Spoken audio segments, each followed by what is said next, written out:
Minu tuleviku Eesti. Minu tuleviku Eesti. Minu tuleviku Eesti. Minu tuleviku Eesti. Minu tuleviku Eesti. Minu tuleviku Eestis on julgete ideedega inimesed, kes on valmis neid ka avaldama.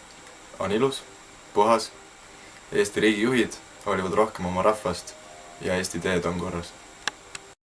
Tugineb demokraatlikele põhimõtetele. Toetab rohkem abi vajavaid inimesi. Põhineb riigi ja rahva vahelisel usaldusel. On kokkuhoidev tervik. Minu tuleviku Eestis on kõik inimesed lahkemad ja eestlasi on rohkem. Minu tuleviku Eestis on lastel sünnist saati tarkused peas ja nad ei pea koolis käima. Minu tuleviku Eestis on kõikidel raha ja kõikidel kodud.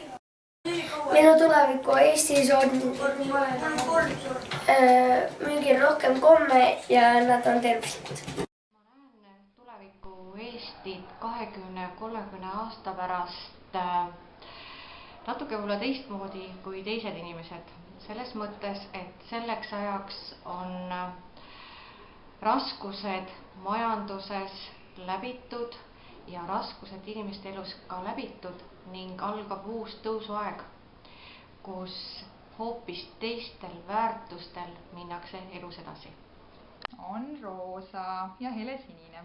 Sellepärast, et mina jätkuvalt olen see naiivne inimene, kes arvab, et tulevik on positiivne, mitte negatiivne.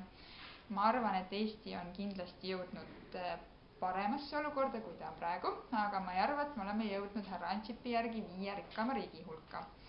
Ma loodan, et meil on paremaks läinud sotsiaalteenuste kaitse, et inimesed ei pea muretsema selle pärast, et nad peavad kogu aeg tööl käima ja nad saavad tööl käia Eestis.